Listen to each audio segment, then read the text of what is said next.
guys, and welcome to Besterday, where nostalgia reigns supreme. I'm Bianca, and I'm the ultimate 90s baby. I know I was on vacation last week, but I am back with a brand new and exciting episode.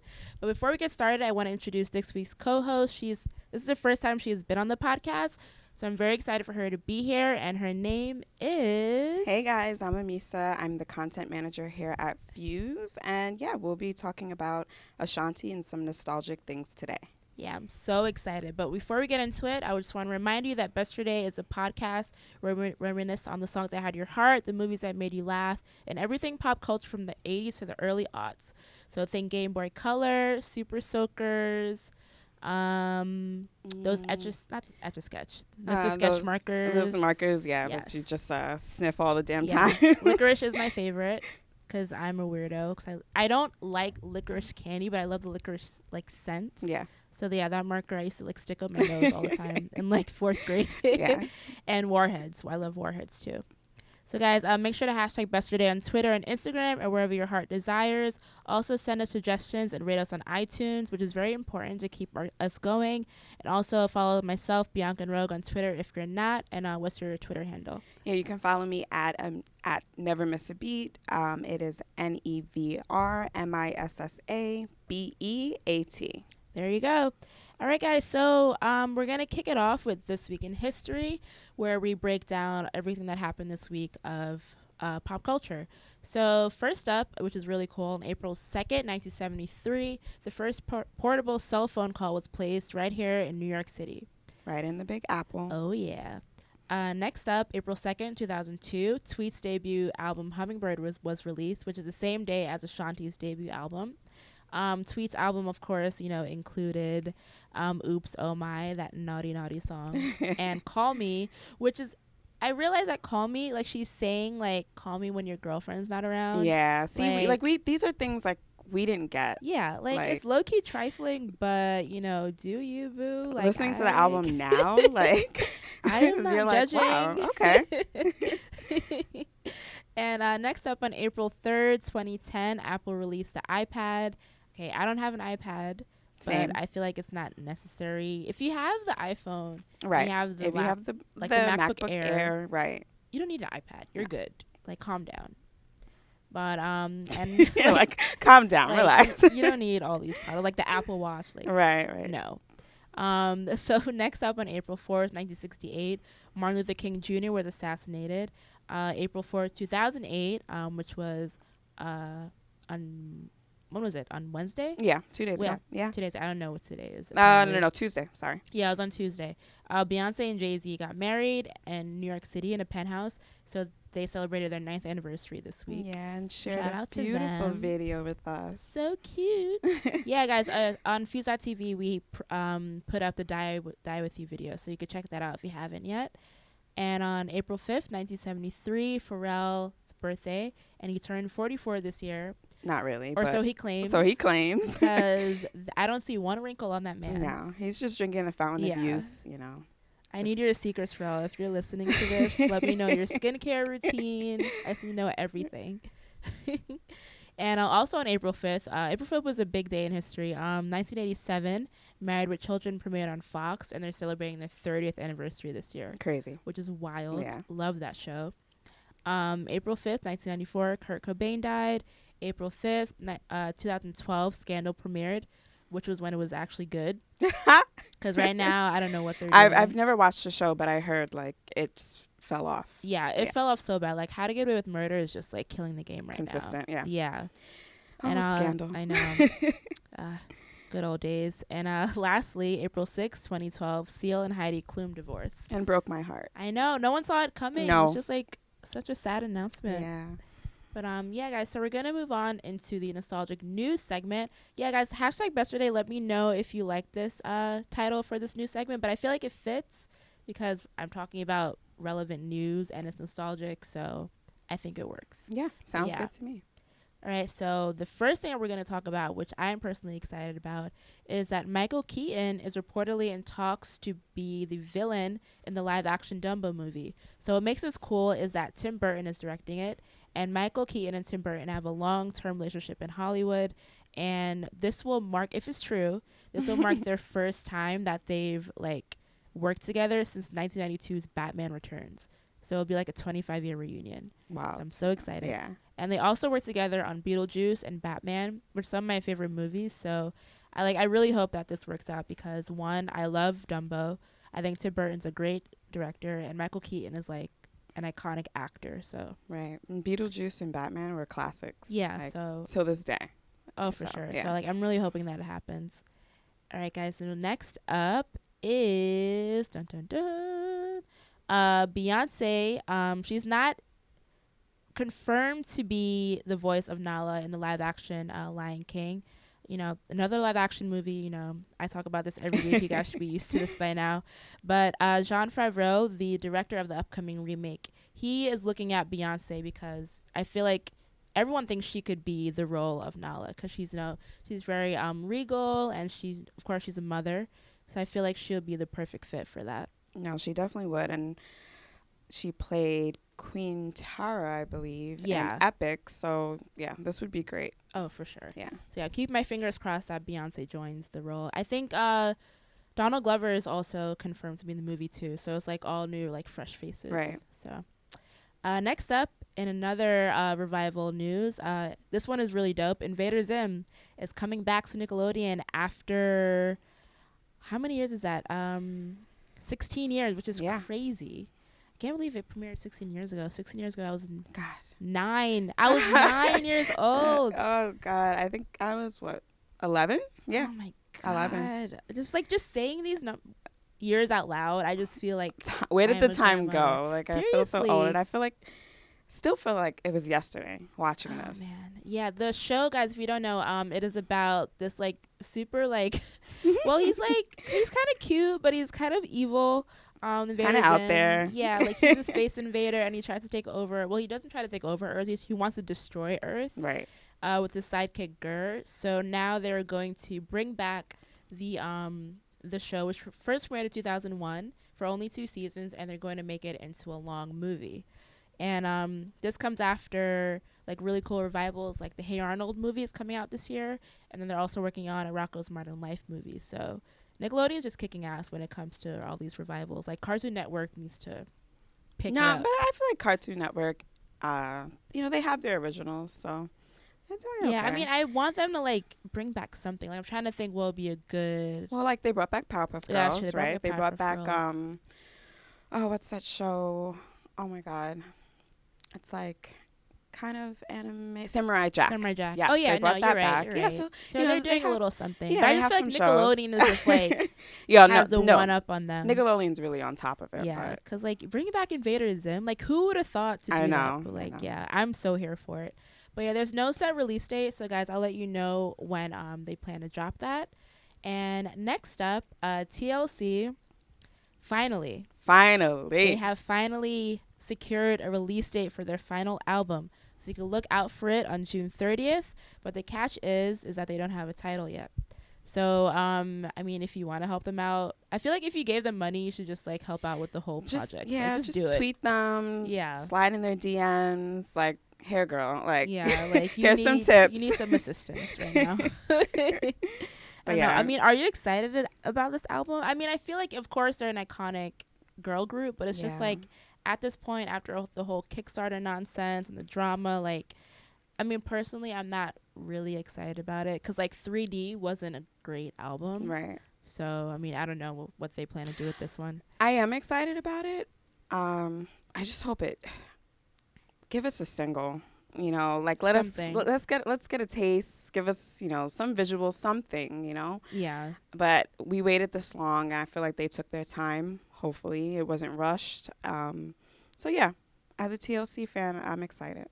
Okay, so Amissa's excited. So guys, #Besterday. Let us know if you're excited as well. All right. So what else is happening in the nostalgic news world? Oh. That's So Raven is officially being picked up by Disney Channel, the spinoff to be correct, and they plan to begin filming this month in Los Angeles, and they're looking to premiere it later on this year. And it's going to be called Raven's Home, and it's going to focus more on the kids. Excuse me, on the kids. Right? Yeah. Yeah, so which is so cool. Raven and Annalise, they're going to return as Raven Baxter and Chelsea Daniels. So they're gonna still be BFFs in the show, but their kids are gonna they're like the new generation. Yeah. So it's gonna be really cool. Which and totally makes sense. Yeah, and apparently Raven's she has 11-year-old twins, Booker and Nia, and Chelsea has a 9-year-old son named Levi. So, and apparently Raven's twins, one of them they secured the powers that Raven has. Yeah. So it's gonna be really cool. And next up, lastly, and guys, I can't speak. I'm like so excited, talking so fast. This one, this like kind of tugs at my heart because I was a huge Heath Ledger fan, and same. I remember I cried when he died. Like it was very, very tragic. But and it was right after he played Joker. Yeah, so it was like whoa, like you just saw this guy on the screen, and now he's no longer with us. But there's gonna be a new trailer called "I Am Heath Ledger," and Spike is fronting the documentary, and it'll premiere at the Tribeca Film Festival on April 23rd, before going into limited theaters on May 3rd. So it's basically a look at all his different movies, and it includes like little clips of because he likes to record himself. Yeah. It's like little clips from him, and there's also some interviews with his friends and family, including like fellow actors like Naomi Watts, director Ang Lee, who directed Brokeback Mountain, Ben Harper, and a lot of other people. So yeah, I think like his best friend is in it, his sister's in there. And yeah, they just show him like more of his like directing side. Yeah, I feel like people didn't really see that. No, and I didn't. Yeah. Watching this trailer, I had no idea that he was more of a director than an actor. And yeah, I guess we're just gonna learn some more about Heath Ledger. Do you feel like it's too soon though? I want to say yes, because he passed away in 2008. Yeah, and that was only 9 years ago. Yeah. So it's just like, I mean, of course, I'm not mad at the idea. Like, I would of course want to see more of his life, but I feel like just give us a little bit more time. I know, but yeah, guys, let us know if you plan to see that movie in theaters.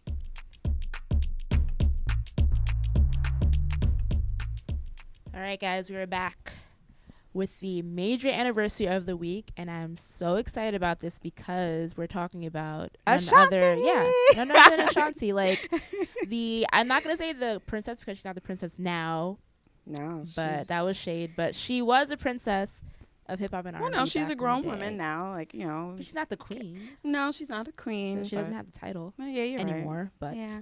Why am I always so shady on this show? But okay, so back in the day, Ashanti was the princess of hip hop and R&B, and her debut album came out on April 2nd, 2002. It debuted at number 1 on the U.S. Billboard 200 and also top hip hop and R&B album charts. And at the time, it was the biggest first week sales for a debut female artist, which is crazy because, I mean, during that time, you had the Britneys, you had the Christinas, and then here comes Ashanti. You know, like she wasn't really that well known at the time, so for her to have that huge debut was like incredible. And of course, the album was certified triple platinum, which is amazing. It also gave her 3 Grammy nominations for Best New Artist, Best Contemporary Album, and Best Female R&B Vocal Performance for Foolish. And we'll get into the songs later, but like, I mean, just those titles alone, like it was already a successful album, and it's still, I feel like it still has inspiration for like younger artists today. So it's like, do you remember the first time that you heard the album? Yeah, I mean, not in detail, but yeah, I believe I was 13. I begged my father to take me to the store to buy it. Yeah. You know, back then you had to get the physical copy. There was no like downloading. There was no iTunes. No. There were no Spotify. I mean, yeah, you had like LimeWire and FrostWire or whatever back then. Throwback. But like we were more like, we gotta support. We gotta buy the album. Yeah, because like you want to like flip through the the credits, and then remember they used to put the lyrics in the booklet. Yeah, that's how you like follow along. Right, and I wanted the pictures. There was no Rap Genius back then. No, none of that. So yeah, I just remember like unwrapping the album and popping it into my CD player and like immediately fell in love with like these songs. Yeah. I mean, of course we all knew Ashanti from Always on Time, and I feel like that's when she first caught my eye, and then I realized, you know, she's from Long Island. I was from Long Island, like she's from Glen Clove, which is like a few exits down from where I used to live. And I was like, oh my God, like this is like a Long Island girl, like I gotta support her. So of course I didn't buy the album myself because I was 10, I didn't have money, but my parents, they bought it for me. And like I listened to that album nonstop, and it came out when I was in 6th grade. So that, oh gosh. Oh, I just feel so old. You know, we feel so. But the crazy thing is, like, all right, you were 10, I was 13. Yeah. And the things that she's singing and talking about on this album, like, we didn't know what the hell. Like, no, we didn't know. We were like, yeah, like singing along, and like, I guess we imagined, but like, I had no idea. Not a clue. No, like I was definitely not grown enough to like relate to these, but I felt like I was a very emotional child. Yes. And I just felt like there was still a connection. They just tugged at my heartstrings. Because like I remember, we'll get into like all the songs, but there were certain songs that I was like, oh my God, like I could feel your pain because this guy broke my heart too. Yeah. What guy, Bianca? What guy? You're in middle school. Like what you know about that? All right, guys. So if you missed it last week, I published a ranking of every song on the album, just to reflect its 15-year anniversary. Yeah, great list. Thank you. So I'm going to go through it all, and we're going to break down all the songs and dig it a little deeper. So my first one up is the one that I liked the least favorite, was Thank You. I was telling Amissa before that, I mean, when you first heard it, it sounded sentimental. You're like, oh my gosh, she's thanking all her fans. Like, I got it when I was younger, but now I'm just like, yeah, it's that song that you just now like, you're like, yeah, I don't really need to listen to it. Yeah, but definitely when I was younger, I felt like, oh my God, like this is so sweet. Yeah. But now it's like, it's a little cheesy. Yeah, but hey, I mean, she sounded beautiful, so I'll give her that. I'll give her that. So next up is Dreams, and I rated it a 4 out of 10. I'm so mean with these ratings, but so yeah, I wasn't a huge fan of this song. I mean, yeah, back then I didn't really listen to it that much. Did you like Dreams? I did like Dreams, and I tweeted about this, I think like last night or a few days ago. But yeah, I was just like listening to it as a younger kid. Yeah, it was so inspirational for me. It's another cheesy song. Yeah, but I was just like, oh, and like till this day, I sing it in my head, or I just like, sing it while I'm in my room or whatever. And yeah, I mean, sing it. I wish I could sing. It is repetitive, but yeah, I'm just like, yeah. All right, so next up is Movies. I feel like this song is so sweet because just like I wrote in the list, like it just reminds you of like having your first dance with a crush, like you've just been wanting to for so long. Yeah. And it has that very like innocent sound to it. It does. Yeah. And, I think back then she was 21? Yeah, she was young. So this made sense for her. And then it also made sense for us too. We were young at the time, and we kind of like back to that fantasizing and imagining. Sure. Yeah, one day. Yeah, so cute. Excuse me. Next up is Over. So, okay, this, when I was talking about the song that had me in my feelings, this was the song that I was talking about. Because I'm trying to think, like, what guy broke my heart back in the day. I don't remember his name. I guess he was irrelevant. But, yeah, I had, like, a heartbreak when I was 10 years old. And I listened to this song Over, and I remember, yes, I can't believe that it's over. But you're a fuckboy, and I'm like, I don't need you in my life anymore. Yeah.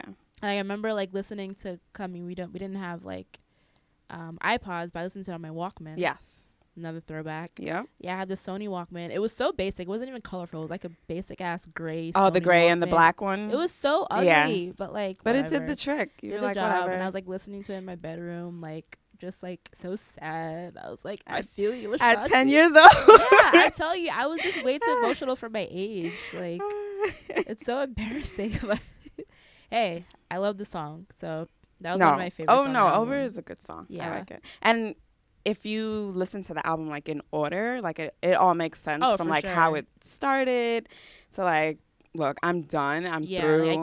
Like, I can't do it. Yeah, I can't do this anymore. All right, next up is this was the second single off the album, which is Happy. This is when Ja Rule first introduced Ashanti as our new princess of hip hop and R&B. remember watching the video on like BET. It just and makes me so damn I know, happy. And I was like, I want to be you. Like, I remember like combing my hair. And she's in her like, hometown. Yeah. You see her mom. Exactly. You're like, oh my And, God, like, is this sister. her house? And you're like, oh, she's so cute. Like Yeah. this was like you said, like an intro to Ashanti. Like Exactly. you got to see who she was, where she lived, where she's from, and like how the town treats her. Like it was just so cute. Yeah, and I remember like trying to copy all the dance moves. Yes. Like, cause like I felt like it was easy enough where you could like do just it as like, well. You know, Yeah. sway to the side, Guys, do the little right bounce, now, so. and like. Yeah, so dope. All right, so next up is Call. Oh yeah, guys, I'm not doing this in order. This is the order that I ranked them in, not the order of the track list. So yeah, and just you can if you're following along. Right, and you can find the list on FuseTV. Yeah, I'll link it into the post. But yeah. So next up is Call. This is number 8 in my ranking, and I felt like this was like a very like a chill, like laid back song. We could just kick it with your homie. Or So your Call man. was actually. We'll get to that later. Never mind. Oh. Yeah, I loved Okay. Call. All right. Okay, so next up is Voodoo. I ranked this a 6.5 out of 10, and I felt like it was kind of like a push and pull of emotions. Like she's like, I don't know if I should stay, should I leave? Yeah, she's like, So, tell yeah. me what's come over me. Yes. Yeah, she was in her feelings. In She this definitely song. was. Yeah. Next up is Scared. And I felt like this was a good venture for Ashanti to like go into like more, not darker themes, but like more haunting and more like heavier themes. Just like, saying like how scared she was to like have a man like play with her heart. She doesn't want to like go all the way. Blah blah blah. So Yeah, that's one of my favorite songs. And of course, Irv Gotti was Yeah. on it. So I mean, that was pretty good. Yes. And next up is Leaving, Always on Time Part 2. And I wrote that I actually like Leaving better than Always on Time. Oh. I love this song. Like it just reminds me of summer. I think that's what it is. Yeah, no, it definitely did. Just like the vibe and the melody and Ja Rule's on it. And Yeah. like just I mean once you put Ashanti and Ja Rule on the track, like you really can't go wrong. They should have done an album together. I mean, I'm surprised they haven't. I mean, they've been touring together like yeah, recently. But yeah, I'm surprised that. they haven't put out an album. Yeah, guys, if you're listening, we would like that to happen. FYI. Yes, please. Give us something. Yeah. All right, so next up, number 4. This is probably going to make people mad, but I put Foolish at number 4. This is not the number 1 song. Sorry to break your heart. But Foolish, I mean, of course, that was like the intro to Ashanti as a debut artist. Mm-hmm. And I feel like once you hear that, like, you know what's about to come down. And it's such a classic song, a classic video. The song, it actually stayed on number 1 on the Billboard Hot 100 for 10 weeks straight, and it received the Grammy nomination. It was on radio every single day. It was on BET, MTV, like TRL. All the time. Like you couldn't get away from it.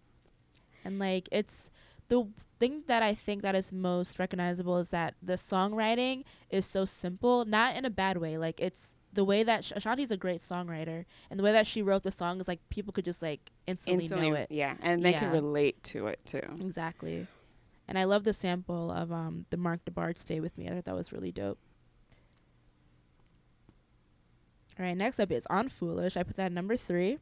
And the reason why I put this at number 3 higher than the actual Foolish is because I love that they put in the Biggie verse. And then also it's just like, bye, like I'm not playing a fool for you anymore. So like, it's Foolish, it was just like, she's my days are cold without yeah. you, but like I don't want to leave you. Right. And my heart can take no more and keep on running back to you. But like on Foolish, she was like, listen, I'm out the door. I'm leaving.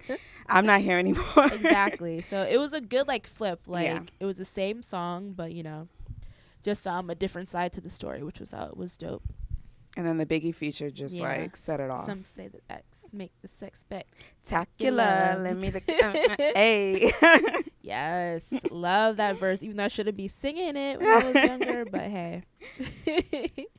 All right, so number 2, out of the top 2, this is my second favorite song off the album, which is Rescue. And I feel like it's so underrated because, of course, you have the Happies, the Babies, the Foolishes, but I feel like this song kind of showed Ashanti's artistry because I love things. I mean, everyone's a Michael Jackson fan, but Smooth Criminal is one like in my top 5 favorite Michael Jackson songs, and the song samples Smooth Criminal. and it makes it like so dark and so haunting, and like the way that Irv Gotti produced this track is just ridiculous. So I love this song. This is like, I think out of like every Ashanti song, this is definitely in my top 5. Like, I love it. And then finally, if you guys haven't guessed it yet, Dun, dun, dun. Baby's number 1. Like, duh. Has to be. When you heard, I don't remember feeling like this. And then can we talk about Nia Long? Yes. In this video, like, wow. Yeah, baby, baby, baby, baby, baby. Baby was like her, that was like her signature. She said baby in every damn song. Right? She loved. It was either baby, you knew it was her. Yeah. Oh, and then, like, she had her signature dance. Ooh, baby. Like, okay. all the time. Like, you had a chorus full of babies. Yeah, so this song is number 1. I feel like this is one of her signature songs. Of course, you had Foolish. But I feel like Baby, like when you think of Ashanti, that's one of the main songs that people come to mind. And the song peaked at number 15 on the Hot 100. And it was one of her more successful songs. And this is a fun fact. When I was in 6th grade, I thought I was a singer, right? So right. If you guys, this is a fun fact about me. I created my own girl group when I was in 6th grade. Oh, do tell. Yeah, and we were gonna play karaoke at like not karaoke, but we had like a talent show at school. Oh, okay, yeah. And I wanted to sing Baby, so this is back in the day. So we used our landline phone and we practiced over the phone, like trying to sing. And I remember trying to record it on my radio, like on the CD player, like while be on speaker on the landline. It was a hot mess. But I remember like singing the song. Like I was like, guys, I really want to sing this for the talent show. Did you guys end up singing it? No, we sang J Lo's it was if you had my love. Where's the what's the name of that song? Not If You Had My Love, the one that she's like wearing the cornrows, and in the movie, not the movie, in the song. Wait. And she's like on the beach and she throws away her chain. What is the name of that song? Oh wait, hold on. Love Don't Cost a Thing. That's the song that was okay. Yeah, I don't remember why. I feel like some girl dropped out or something and we couldn't sing Baby anymore, so we sang Love Don't Cost a Thing. It was a little bit more upbeat. Yeah. And did you guys have like a dance to it, or? I just remember having the lyrics. I think I was just so nervous. I was just like focusing on the lyrics and I didn't really move. Oh. I wish I had a video of this. But like, yeah, so that's a fun fact about Pusha B, if you didn't know. I thought I could sing. And Baby was going to be one of the songs that I sung at the school talent show. Well, you can still sing it now and put it up on YouTube. Oh, We'd like to see that. That would be so embarrassing. No, just do it. But yeah, hashtag Besterday. Let me know if you want me to do that, and I'll see if I have the courage to do so. So do you think like the album, do you think it held up, like stood a test of time, like after 15 years? Yeah, I mean, still to this day, like listening to it this past week, definitely. Like these songs are just timeless. Like, yeah. Minus Dreams and Thank You. Yeah, like those two, like, yeah. But I feel like, I mean, honestly, a lot of singers right now, I feel like they can't make an album as strong as a Dangerously Love, as strong as an Ashanti, as strong as a I wouldn't say Rihanna's Music of the Sun, but like Good Girl Gone Bad. Yes. Like those like songs that made an impact, like where almost every track on the album stands out. Yes. Like, that doesn't happen anymore. No, it doesn't happen anymore. And yeah, all these songs are great. Even though, like, again, in that order, they all tell a story when you're listening to them together. Yeah. But by themselves, they stand out as well. They stand out as a great single. Yeah. That's missing right now in R&B and in pop as well. Like, there's no cohesiveness in an album. Like, this album told a story of falling in love, being in the depths of the relationship, trying to get out. So it was like, but then also like at the same time, like, I think I'm happy, but you know, I don't know. And yeah, so I mean, this is one of my favorite albums of all time. This is my favorite Ashanti album. It is mine too. I also had Chapter 2, and Chapter 2 and Concrete Rose. I wasn't a big fan of Declaration. No. Or Braveheart. Yeah. Those are like non-factors. But yeah, I think their first 3 albums, they were definitely really solid good. albums. Yeah. But I've heard through the grapevine that she's working on something, and she's trying to release it sometime this year. So yeah, guys, I'll keep you updated on like what Ashanti's plans are, because like I'd really like to talk to her and see, you know, what the deal is with that. Yeah, looking forward to some new music from her. Yeah, for sure. I feel like it's been when did Braveheart came out in 2014. Yeah, it's been 3 years. It's been a while. So I feel like at this time, you know, it's definitely time for her to like bring out something new, something fresh, you know. Yeah. So maybe when she gets off tour, or, you know. Yeah, because she's been touring, I think, Australia and like parts of Europe for like months. Yeah. So yeah, once she gets off the road, like Ashanti, if you're listening, we're ready for a new song, a new album. Did you see she was on stage with BB Rexa? Oh, really? Did you see that? Yeah. What, like recently? Recently I think it was end of March. Yeah, last month. Oh. Yeah, recently. Good for her. I wonder if, because BB is also a good songwriter too, so I wonder if they like collaborate. That would be awesome something. if they were like working on something together. Yeah. All right, guys. So that is a wrap for this segment of Major Anniversary. Now we're going to get into the Song of the Week.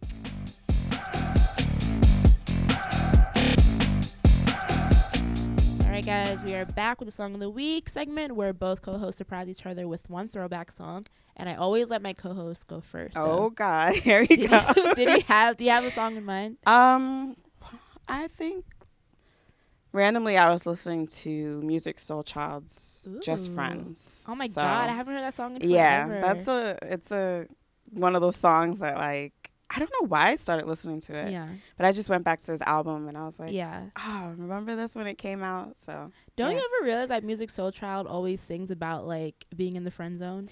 Yeah, like it's kind of sad. It's like he never gets the girl, like he almost gets her.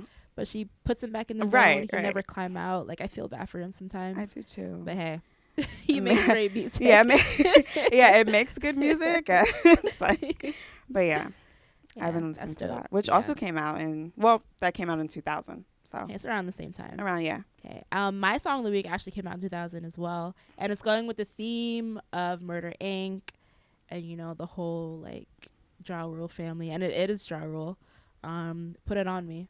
Oh. By Ja Rule, Vita, and Lil Mo. Oh my God, Vita. Vita, my baby. Yes. And I think about the knocks and the gifts that you bought me. Yeah. I was such like a bird. Yeah, I was a bird as well. I was a bird, and I was a proud bird. I talk about it like every day. So going back to like talent shows and like, oh my God, like middle school and high school dances, and I just remember like singing that part and like, what did we wear back then? Like Rockaway, Pepe, and like all that stuff. Baby fat, and just being a bird and like thinking I was Charlie Baltimore, Vita. Yeah, I wanted to be in Murder Inc. Same. Like at that time, they were the hottest. They were so on top. Yeah. Like, do you remember their like compilation albums? Yeah, where it was all of them? With Down for You and like all that. Like, man, they're on the top of their game. But yeah, Put It On Me. The remix actually, because the original song only had Vita, but the remix had Lil Mo. So yeah, guys. And every week I have a Spotify playlist. So like all these songs, if you guys want to, jam out to like throwback songs, you could just hop on Spotify and click the Besterday playlist. Yeah. So throw it back. I know. So that is a wrap for this week's episode of Besterday, which was so fun. Thank you for coming on, Amissa. Thank you for having me. No, this was fun. We love Ashanti. Same. Yeah. So excited guys, to be here. Hashtag Besterday on Twitter and Instagram, and also rate us on iTunes. And if you're not following me on Twitter, I don't know what you're waiting for because I talk about all things nostalgia all the time. So if you're not, my ad is Bianca and Rogue. And just remind everyone, what's your Twitter handle again? It's Never Miss a Beat. NEVRMISSABEEAT. I have to spell it out because it's never like it's missing an E, so I just gotta let people know. Like I was waiting for you to say this. I was like, okay, is she done spelling? Because I don't want you to type in never with the E. Yeah, and, that's true. Can't find me. So yeah.